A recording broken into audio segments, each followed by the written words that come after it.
하이델베르그 요리문답 39주차 문답 함께 살펴보겠습니다. 먼저 문답 같이 한번 읽어보겠습니다. 제104문답 질문: 하나님은 제5계명에서 무엇을 요구하십니까? 답: 나의 부모와 나에 대해 권위를 갖는 모든 이에게 존경과 사랑과 충실함을 나타내고 그들의 좋은 가르침과 교정에 적절한 순종으로 온순하게 복종하며 또한 그들의 약점과 결점을 인내심으로 참을 것을 요구합니다. 왜냐하면 그들의 손으로 우리를 다스리는 것을 하나님께서 기뻐하시기 때문입니다. 10계명, 5계명에 관한 내용을 간략하게 소개하고 있는 그런 문답인데요. 오늘 5계명 함께 생각해 보도록 하겠습니다. 출애굽기 20장 12절에 기록되어 있는 5계명, 10계명 중에서 5계명 다시 한번 같이 읽어보면요. 함께 읽겠습니다. 내 부모를 공경하라. 그리하면 너의 하나님 여호와가 내게 준 땅에서 내 생명이 길리라. 부모를 공경하라라는 하나님께서 명령을 주셨죠. 부모님 당연히 공경하고 순종해야 되는 대상인데요. 맞죠, 맞습니다. 나의 혈연이기도 하고 나의 부모이기도 하고 그래서 당연히 제가 순종하고 그들의 권위 아래 순복하는 자세를 가져야 됩니다라고 그걸 의도하신 건가? 그런 측면도 좋긴 하죠. 그러나 하나님이 의도하시는 것이 왜 굳이 부모를 이야기하셔서 이 명령을 주셨는가라는 부분에 대해서요. 하나님 의도하신 뜻을 사실 쫓아서 명령을 순종하는 것이 합당한 사실 바른 순종이고 바르게 명령을 지키고 율례와 규례를 존중하는 모습일 텐데 성경에서 부모를 어떻게 이해하는가라고 할 때 크게 두 가지 축으로 사실은 이해를 할 수 있습니다. 첫 번째는요. 하나님께서 권위를 부여하시고 권력을 영향력을 허락하셔서 질서 가운데 아랫 사람들에게 영향을 미치도록 한 사람들은요. 성경에서 뭐라고 가르치고 있냐면 하나님의 사역자다라고 그렇게 가르치고 있습니다. 로마서 13장 1절에서 4절 말씀 보면요.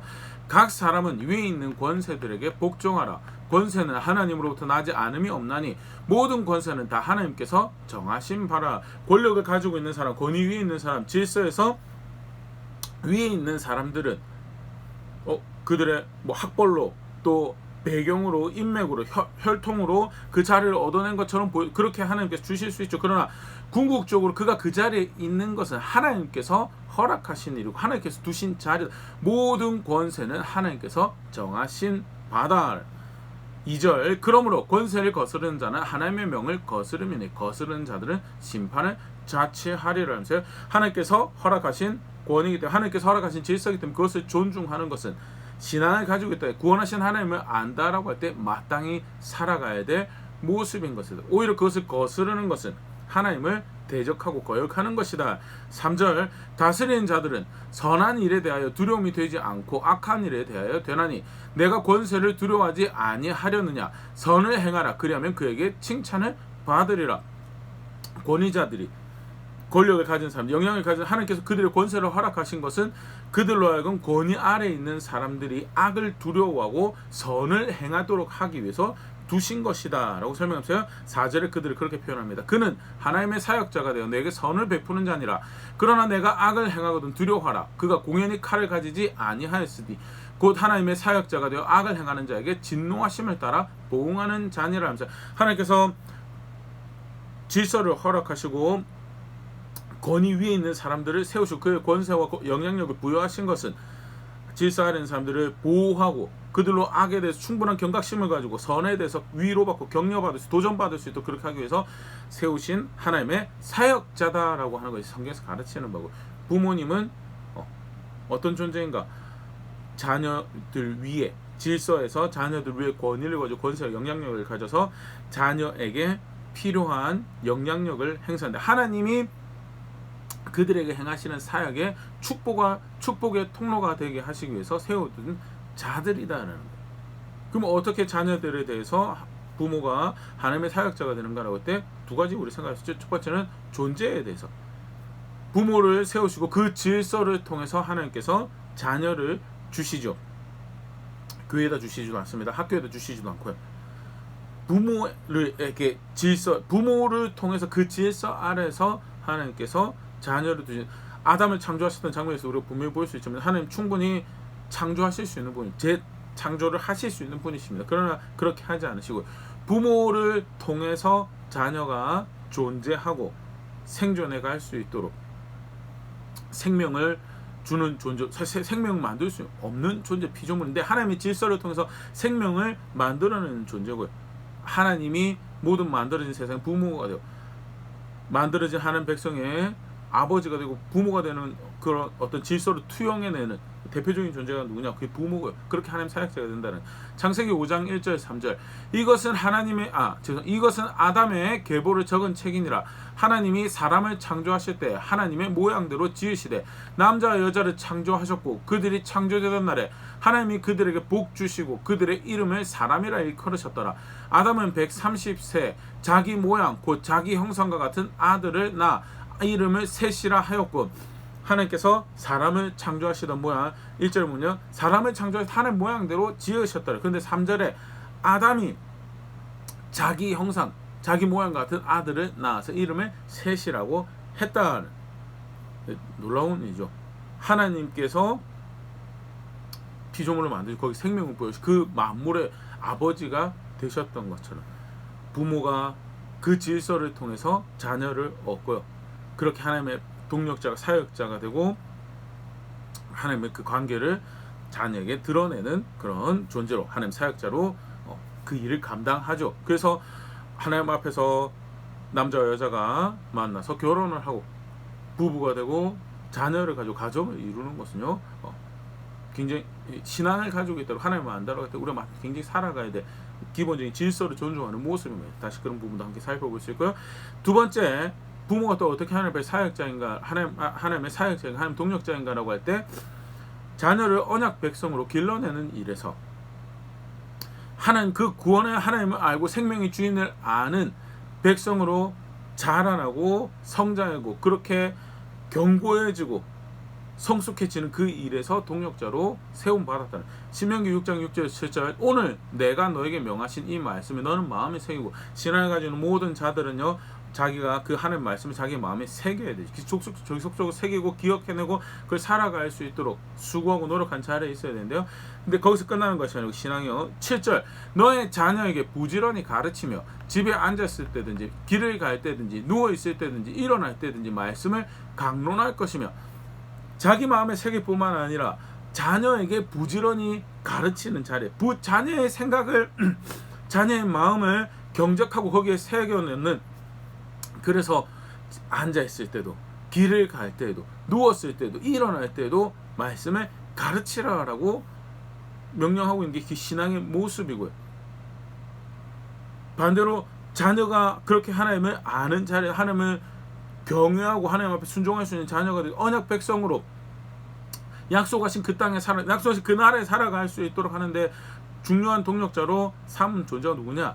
부모다라는 신명기 31장 13절 또 너희가 요단을 건너가서 차지할 땅에 거주할 동안에 이 말씀을 알지 못하는 그들의 자녀에게 듣고 너의 하나님 여호와 경외하기를 배우게 할지니라면서 안식일로 모이고 절기로 모일 때 모이는 자리에서 특히 31장은 절기와 관련된 말씀인데 모였을 때 부모로부터 듣고 선배로부터 듣고 해서 하나님 경외하는 자리에 있을 수 있도록 때때로는 사실은 힘들죠. 어렵죠. 그래서 기도만 하시는 분들도 있습니다.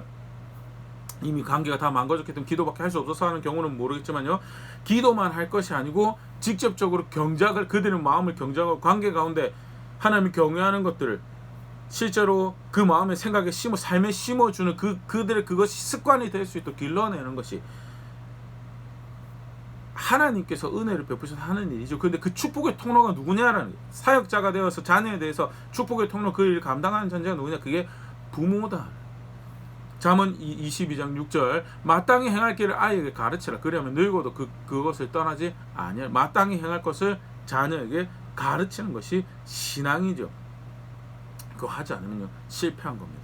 그 일에서 그 책임에 대해서 그 중임에 대해서 실패하는 것이 되고 그들이 늙어서도 그것을 떠나지 않도록 습관이 되도록 체질이 되도록 살아가는 방향이 되고 그것을 기뻐하는 아이가 될 수 있도록 자녀가 될 수 있도록 마땅히 행할 것을 지속적으로 가르치는 자리에 있는 중임을 가지고 또 그런 하나님 앞에서 아이에 대해서 그런 축복을 할 수 있는 언약 백성으로 하나님 경외하는 자리에 있으면 결국 그들이 하나님 은총을 입는 자리에 계속 하나님께서 아이에게 그런 삶을 그런 축복적인 자리에 살아갈 수 있도록 하는데 누구를 통로로 사용해서 그 일이란 부모가 그 통로다는.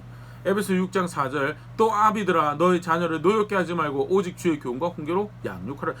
구약에서부터 신약까지 하나님 백성 마땅히 해야 될 중요한 신앙의 모습으로 이야기하고 있는 것이 뭐냐, 자녀를 하나님 경외하는 백성 될 수 있도록 하나님 은총을 입고 그의 나라를 향하는 여정을 걸어내는 살아내는 성숙한 성도가 될 수 있도록 길러내는 그 일에 하나님 사역자로 동력자로 부름받았다는 그 일을 위해서 권위를 허락하시고 때때로는 악에 대해서 징계하여서 경각심을 가지도록 선에 대해서 격려하고 도전하고 위로하게 해서 그 아이가 그 은총을 누리는 자리에 입수할 수 있도록 하는 동력, 그 일을 위해 권위와 영향력을 주셨고요. 부모를 존중하라는 것은 그런 부모이기에 그런 하나님의 축복의 통로이기에 명령을 하신 것이다.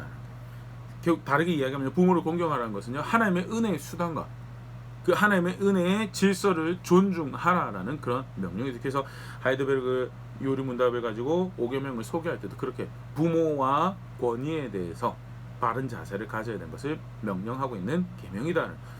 권위를 존중하는 것은요, 하나님을 존중하는 것이라고 성경에서 분명히 가르치고 있습니다. 베드로전서 2장 18절 20절 사환들아 범사에 두려워함으로 주인들에게 순종하되 선하고 관용하는 자에게만 아니라 또한 까다로운 자에게도 그러하라. 권위 아래 있는 자들에게 특히 이제 주인과 종, 또 고용하는 사람과 고용당한 사람, 피고용인이죠. 사회 관계에 대해서 말씀을 하고 있는데요. 우리가 부모 자식 간의 권위에 대해서 읽을 수 있는 놀라운 신앙의 힌트를 허락 주고 있는데요. 순종하되 선하고 관용은 이제 까다로운 자들에게, 부모님들이 다 성숙하면 참 좋죠. 그런데 그러지 못한 배경에서 자라서 또 살아가는 동안에 그것이 훈련되어지지 않고 계속해서 돌이켜지지 않는 자리에서 여전히 문제적인 성품을 가질 수 있고 또 문제적인 세계관과 가치관에서 그릇된 선택을 만들 수 있는, 그럼에도 불구하고 존중해야 될 대상들이라는 19절 부당하게 고난을 받아도 하나님을 생각함으로 슬픔을 참으면 이는 아름다우나. 이제 까다로운 부모 또는 문제적 성품을 가지고 문제적 선택을 하는 부모일지언정 하나님을 생각하고 그 권위와 질서에 순복하는 거고요. 그래서 그걸 부당하게 고난 받아도 그러나 하나님을 생각해서 그 권위에 순복하고 있으면 그것은 아름다운 것이다. 하나님 앞에서 바른 대상에 대한 그 존중을 받는 직접적인 대상이 되는 보면 부모 주인이죠. 그러나 고용인이고요. 그런데 오늘 우리가 살펴본 부모에 대해서 우리가 읽을 수 있는 부모님이 그런 그릇된 선택을 하더라도 하나님 앞에서 하나님을 생각함으로 존중해야 될 대상에 존중해야 될 자세를 가지고 있으면 그것은 하나님의 앞에서 바른 선택, 대상에 대한 어떤 반응이 아니고요. 왜 그 부모를 공경하고 존중해야 되는가? 하나님을 생각함으로 권위 아래서 마땅히 가져야 될 자세를 가져야 되는, 그게 권위 아래에 있는 사람이 가져야 될 모습인 거예요. 분명 힌트를 주고 20절 죄가 있어 매를 맞고 참으면 무슨 칭찬이 있으리요. 그러나 선을 행함으로 고난을 받고 참으면 있는 하나님 앞에서 아름다운 일을, 그릇된 생각과 자세를 가지고 본문 안에서는 주인한테 꾸지람 받고 맞고 이 부당한 대우를 받는 거죠. 그러나 자기가 그릇된 자세를 가지고 있는, 그에 응당한 처벌을 받는 거라면 그건 무슨 칭찬이 있어요. 그러나 하나님을 생각함으로 선을 행함으로 관계 안에서 바른 자세를 가지고 있으면 하나님께서 인정하실 만한 신앙의 고백, 하나님 앞에 아름답다라고 표현.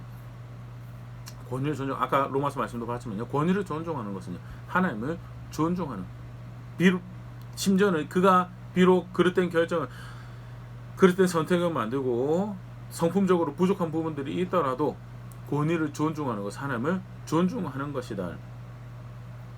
반대로 그렇지 않은 것은요, 대표적인 불의로 언급돼요. 로마서 1장 30절 비방하는 자요, 하나님께서 미워하시는 자, 능욕하는 자요, 교만한 자요, 자랑하는 자요, 악을 도모하는 자요, 부모를 거역하는 자요. 마음에 하나님이 없는 대표적인 삶의 모습이 뭐냐? 부모를 거역하는 것이라고 쭉 불의에 대해서 마음에 하나님 없는 상태에서 벌어지는 드러나는 문제적인 모습에 대해서 쭉 언급을 하시는데 그 중에 하나가 뭐냐? 부모를 거역하는 거다. 심지어는요, 로마서에도 그렇지만요, 구약에서부터 주어야 될 죄로 하나님께서 다루시는 것이 부모를 거역하는 것. 신명기 21장 20절 21절 그 성읍 장로들에게 말하기를 우리의 이 자식은 완악하고 패역하여 우리 말을 듣지 아니하고 방탕하며 술에 잠긴 자라 하면 그 성읍의 모든 사람들이 그를 돌로 쳐 죽일지니 이같이 네가 너희 중에서 악을 제하라. 그리하면 온 이스라엘 듣고 두려워하리라. 패역하고 완악하고 말을 듣지 않는 자녀 마을 사람들이 함께 죽여야 되는 대상으로 하나님께서 규정하셨다는 거예요. 왜? 부모를 어떻게 그렇게 할 수 있느냐? 혈연인데 어떻게 그렇게 할 수 있느냐? 그 이슈가 아닙니다. 성경에서 하나님의 의도가 뭐냐? 하나님은 권위자를 축복의 통로로 세우셨어요. 대표적인 존재가 부모죠. 부모를 통해서 아이가 생명을 얻고 이 땅에 태어납니다. 부모의 희생과 수고를 통해서 목숨을 부지하고 부모의 희생과 수고를 통해서 언약 백성으로서 마땅히 가져야 될 시선을 가지고 마음의 자세를 가지고 삶의 자세를 가지고 그렇게 무장되어지고 성숙해져가고 견고해지고 단단해져 갑니다. 하나님이 부모를 통해서 그 권위와 질서를 통해서 그 은총을 베푸시기 위해서 사람을 세우셨는데 그 질서를 멸시하고 거역하고 대적하는 것, 그거는 하나님을 대적하게 된 거기 때문에 애시당초 그런 삶의 자세, 그런 가치관은, 그런 생각 자체는 너희 중에서 없어야 된다. 죽이 없어요. 디모데후서 3장 2절입니다. 사람들이 자기를 사랑하며 돈을 사랑하며 자랑하며 교만하며 비방하며 부모를 거역하며 감사하지 아니하며 거룩하지 아니하며 마지막 세대에 하나님을 떠난 하나님이 없는 세대. 입술로는 하나님이 있다라고 할지 모르지만 실제로는 마음의 생각에 하나님이 없는, 구원의 주가 없는, 왕이 없는 그런 세대의 모습에 대해서 쭉 로마서 1장 30절 비슷하죠. 모습 등장한 게 부모를 거역하며, 부모를 거역하는 건 뭐랑 연장선에, 교만한 거랑 연장선에 있고요. 감사하지 않는 거랑 연장선에 있고요. 무엇보다도 거룩하지 않는 거랑 하나님하고 함께 할 수 있는 대상들이 아니다라는 거예요. 왜 이렇게 심각하게 하나님께서 보시는가? 축복의 통로세요. 하나님의 사역자로 은총을, 복을 내려주시는데, 은혜를 더해 주시는데 그 통로로 도구로 세워주셨는데 그것을 존중하지 않았기 때문에. 그래서 부모를 공경하라는 것은 아까 앞서 이야기 드렸지만 단순히 부모라는 부분 이상의 하나님을 존중하고, 그렇기 때문에 하나님의 질서를 존중하고 그가 선택하여 두신 것들을 존중한다라는 자세를 의미하는 것, 그것이 신앙의 중요한 모습인 것을 가르치는 모습이에요. 그럼 실제로 어떻게 순종하는가, 공경하는가라고 할 때 여기서 이 출애굽기 20장 12절에서 부모를 공경하라고 할 때 공경의 그 누앙스는 무겁게 여기다. 아주 중하게, 무겁게, 힘겹게 여기라. 부모가 한마디를 하고 가르치고 본으로 보여준 것에 대해서 굉장히 심각한 무거운 삶의 본으로, 가르침, 지침으로 여기라. 그런 것을 대표적인 게 존중하는 거죠. 레위기 19장 3절 너희 각 사람은 부모를 경외하고 나의 안식일을 지키라. 나는 너의 하나님 여호와이니라. 부모를 경외하는 거예요. 거룩한 백성을 살아갈 첫 번째 모습으로 이야기를 하고 있는데요. 레위기 19장의 이 모습이고, 신명기 20장 16절 너 그의 부모를 경홀히 여기는 자는 저주를 받을 것이라 할 것이요 모든 백성은 아멘 할지니라. 하나님께서 백성들이 다시 계명을 쭉 확인하면서요, 아멘 하라라고 쭉 이제 등장을 하고 있는데요. 그 중에 하나가 뭐냐? 부모를 경홀히 여기는 자는 저주를 받을. 예, 동의합니다. 부모를 존중하지 않는 것에 대해서, 가볍게 여기는 것에 대해서 문제적 모습을, 부모를 공경한다라고 할 때 그를 중히 여기고 가치 있게 여기고 중히 존중하는 그런 자리에 있는 것이 첫 번째 모습이고요. 두 번째, 중히 여기기 때문에, 아주 심각하게 고려할 대상으로 여기기 때문에 그들의 근심이 되는 행동을 하지 않는다라는 것이 또 부모를 공경하는 대표적인 모습이죠. 잠언 23장 25절 내 부모를 즐겁게 하면 너를 낳은 어미를 기쁘게 하라는 축복의 통로이기 때문에 그가 가르치는 것이, 그가 의미하는 것이 중요하고 소중하고, 나아가서 그러기 때문에 그가 가르치는 것을 기뻐하는 그런 선택을 하라. 사람의 종이 되란 말이 절대 아닙니다. 부모의 종이 되고 아버지 종이 되고 어머니의 종이 돼서 어떻게 하면 그가 희희낙낙할 수 있도록 그 마음의 기쁨이 될 수 있도록, 그렇게 절대 그게 아니고요. 부모, 여기 성경에서 말하는 부모가 어떤 존재냐? 하나님의 사역자고요. 축복의 통로군. 하나님이 자녀에게 은혜를 내주실 때 그 인도와 보호가 되어주는, 공급이 되어주는 존재. 그래서 그들의 근심이 되지 않는. 갈라디아서 6장 비슷한 말씀인데요. 가르침을 받는 자는 말씀을 가르치는 자와 모든 좋은 것을 함께 하라는 가르치는 대표적인 존재가 부모죠. 포괄적인 말씀인데요. 사실은 5계명도 그렇게 포괄적으로 이해를 하는 것이 바른 모습이고, 다시 본래 내용으로 돌아가서 가르치는 대표적인 부모와 모든 좋은 것을 기뻐할 일들을 함께하는, 근심이 되지 않는 하는 선택을 하고 그렇게 살아가는 것이, 그게 부모를 공경하는 또 두 번째 모습으로 볼 수 있고, 마지막으로 하나 보면 대표적인 순종하는 거죠. 잠언 6장 20절 21절 내 아들아 너의 아비의 명령을 지키며 너의 어미의 법을 떠나지 말고 그것을 항상 내 마음에 새기며 내 목에 매라. 아버지 명령을 지키고 어머니의 법을 떠나, 부모님의 가르침을 존중하고 거기서 계속 머물며 마음에 새기고요. 마음에 새기고 목에 맨다는 것은 바꿔는 동물 모양을 걸어가는 길에서 늘 지고 가는 그런 모습의 행동과 삶의 지침이 되도록 하라는 그런 말씀을 볼 수 있고요. 늘 그것에 순종하는 것이, 그게 부모를 공경하는 또 다른 대표적인 모습을 성경에서 가르치고 있죠. 잠언 28장 7절 율법을 지키는 자는 지혜로운 아들이요 음식을 탐하는 자 사귀는 자는 아비를 욕되게 하는 자녀라는. 아까도 얘기했지만 단순히 혈연으로 아버지고 어머니를 하는 게 아니고요. 축복의 통로고요. 신앙에 성숙하는 하나님 경외하는 자리에서도 가르치는 자이기 때문에 아버지의 말씀은 결국 사실은 하나님 율법을 드러내는, 그게 사실 또 부모의 바른 자리죠. 하나님 기뻐하시는 이들을 이야기하는 부모의 말을 지키는 것이, 그게 아들의 마땅한 모습인 거에 대해서 그렇게 가르치고 있는, 그게 부모를 공경하라는 부분에서 성경에서 우리가 간략하지만 살펴볼 수 있는 부분인데, 실제로 그렇게 공경하고 중히 여기고 무겁게 여기고 그렇게 아버지 어머니의 기쁨이 되며 순종하는 자리에 있는 것이, 그것이 하나님 구원하신 하나님을 아는 신앙의 바른 모습이다라는 것.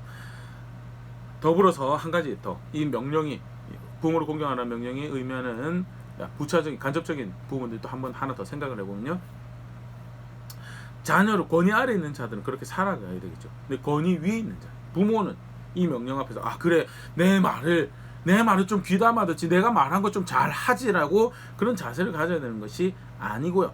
이 계명이 부모에게 권위 위에 있는 자들에게 의미하는 건, 내가 그런 축복의 통로의 자리에 바르게 있는가.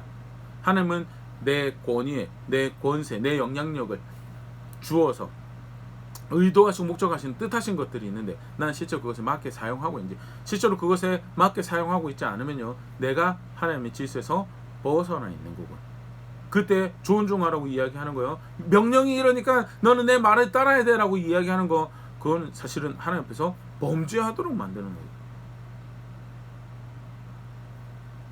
이 계명은요, 부모는 실제로 내가 그 하나님의 은혜를 흘려보내는 자리, 의도하신 대로 은혜를 흘려보내고 은총을 자녀에게 전달하는 자리에 내가 바르게 있는지, 부모뿐만 아니라 권위 위에 있는 자들 내가 그 일을 바르게 하고 있는지, 나는 그 하나님 뜻을 존중하고 명령의 그 질서에 내가 있어야 될 잘 지키고 있는지 경각심 가지고 살펴보면 그 자리에 있어라라는 사실은 계명이, 이 말씀이죠.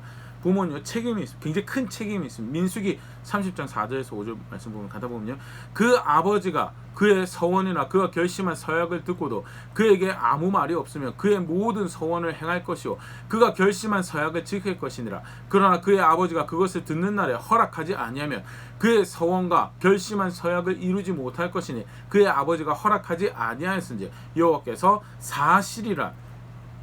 자녀가 하나님 앞에서 서원을 합니다. 내가 하나님 앞에서 이렇게 행할 것이고 살아갈 그 은혜를 안에서 이렇게 할 것입니다로 결단하는 그 일에 있어서 하나님하고 개인의 약속이죠. 하나님하고 개인의 약속입니다. 그 어느 누구도 간섭할 수 없을 것 같은 그 서원이고 약속이고 하나님 앞에 신앙의 고백인데 부모가 허락하지 않으면, 그러면 그 자녀는 그 서원에 대해서 책임지지 않아도 하나님께서 용서하실 것이다. 굉장히 흥미로워. 부모가 아버지가 어떤 존재인데 그런 일까지, 아버지가 그렇게 그 자녀에 대해서 책임이 있는 존재, 부모가 그 자녀에 대해 책임이 있는 존재이기 때문에 그 권위 아래에 있는 그 자녀의 선택에 대해서 하나님께서 그 부모가 하나님 앞에서 지혜롭게 바르게 선택한 거에 대해서 그것을 존중하고 그만큼 책임 있는 존재로 여기겠다라는 것을 사실 보일 수 있는, 이게 사실 놀라운 이야기입니다. 부모가 그런 존재라. 부모. 그런 영향력과 책임을 가지고요. 근데 안타깝지만 존중할 수 없는 부모, 공경할 수 없는, 순종할 수 없는 부모가 되고 기뻐할 수 없는 부모가 되면 굉장히 문제적인, 정말 안타까운 건 실제로 사실은 많은 경우, 두 가지 정도 성경 보면요. 호세아 4장 6절, 내 백성이 지식이 없으므로 망하는도다. 내가 지식을 버렸으니 나도 너를 버려 내 제사장이 되지 못하게 할 것이요, 내가 너의 하나님의 율법을 잊었으니 나도 너의 자녀를 잊어버리리라. 앞에 말씀은 일반적으로 이렇게 호세아 선지자를 통해서 그 당시에 주시는 말씀이 보험 주인데요. 오늘 내용과 관련해서 내가 하나님 율법을 잊어버립니다. 내가 하나님 존중한 자리에 있지 않으면, 다르게 표현해서 내가 하나님이 두신 그 질서의 자리, 동력 사역자로의 자리, 은총의 통로로서의 자리에 내가 그 자리에 있지 않으면 그 율법을 잊어버린 거죠. 그러면 너의 자녀를 내가 잊어버릴 것이다.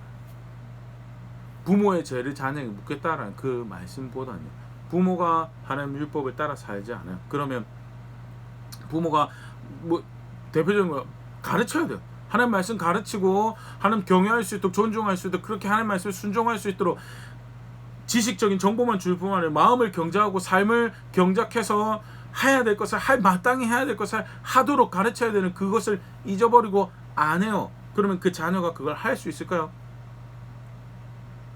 교회 데려다 놨는데요, 제사장 앞에 데려다 놨는데요, 일주일에 2-3시간 머물러 있는 것으로 불가능하죠. 부모가 잊어버리면 자녀가 하나님의 은총을 입는 자, 은혜 입는 자에서 벗어나게 돼요. 안타깝지만 사실은 바른 부모가 있어서 바른 자녀가 했다는 기록이 성경에서 그렇게 많이 찾아볼 수가 없어요. 반대의 경우 훨씬 많이 등장을 하고 있고요.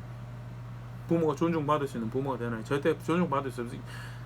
스스로가 존중받을 수 없는 자리에 있으면서 오계명 들먹이면서 순종하라고 이야기하는 거예요. 그거는 내 죄에 동참하라는 거고 이야기하는 것밖에는 되지 않는데, 그렇기 때문에 오계명을 받는 저를 비롯한 모든 부모님들은요, 내가 바른 자리에 있는가, 놀라운 책임을 심지어 서원한 것마저도 물을 수 있는 그런 책임과 권위를 허락하셨는데 나는 내 역할을 바르게 하고 있는가, 그걸 경각심까지 돌아봐야 될 말씀이 오늘 말씀입니다. 내 하나님 말씀을 잊어버린, 하나님 말씀 자신의 마음에 새기고 생각에 새긴 삶에 그것을 거느검 살아내는 것을 잊어버린 부모가 결국 자기 자녀도 하나님 앞에서 은총을 입을 수 없도록, 은혜를 입을 수 없도록 만드는 그런 모습이 된다는 거예요. 일단 예레미야 32장 35절 남유다 말이죠. 흰놈의 아들 골짜기에 바알의 산당을 건축하였으며 자기들의 아들들과 딸들을 몰래 앞으로 지나가게 하였으니 그들이 이런 가증한 일을 행하여 유다로 범죄하게 한 것은 내가 명령한 것도 아니요 내 마음에 둔 것도 아니니라. 그들의 그릇된 선택의 행동에 대해서 낱낱이 고발하시면서 그 중에 한 모습이 뭐냐, 자기 자녀들을 몰래 앞으로 지나가게 했다는 거예요. 아니, 마땅히 조상들을 구원의 하나님이시기도 우리가 전통적으로 섬겨왔던 여호와 하나님이 계신데 왜 자기 자녀들을 다른 신을 섬기도록 만드느냐, 그거 성공할 것 같거든. 그게 행복을 가져다 줄 것 같거든요. 그러니까 너무 쉬워요. 왜 자녀들을 몰래가 앞으로 데리고 가느냐, 그걸 그 몰래기 자녀를 행복하게 해줘, 자녀를 구원해 줄 거라 생각했거든요. 돈이 될 수 있고 명예가 될 수 있고 학벌이 될 수 있고 여러 가지 기술이 될 수 있고 인맥도 될 수 있고 열심히 그건 챙겨요. 그들 마땅히 가르쳐야 될 것을 가르치잖아요. 그것이 그들의 습관이 되고 그들의 말이 되고 고백이 되고 삶이 되도록 가르치지 않았어요. 본인만 벌받을 뿐만 아니라 자녀들도 그 부모의 심판 앞에서 유리하는 자들, 포로로 끌려가는 자들이 존중할 수 없는 부모가 되는 정말 안타까운 모습입니다. 오늘 이 명령은요, 자녀들에게는, 권위 아래 있는 자들에게는 그들은 하나님의 사역자고 은총의, 은혜의 통로가 된다는, 축복의 통로가 된다는. 그래서 부모를 공경하고 존중하고 그들이 근심되지 않도록 그렇게 살아야 돼요.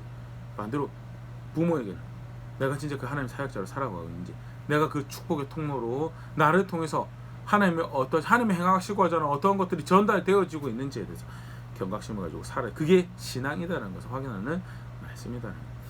간단하게 살펴봤는데요. 말씀을 다시 정직하게 돌아보여 내가 실제로 그걸 가르치신 대로 10가지 계명으로 이게 신앙이다라고 기본적인 모습을 규정하셨는데 실제로 그렇게 살아가고 있는, 특히 오늘 말씀 권위 아래 있는 자로 바른 자세를 가지고 또 권위 위에 있는 자로 바른 자세를 가지고 살아가고 있다. 다시 점검해 볼 수 있으면 좋을 것 같고요.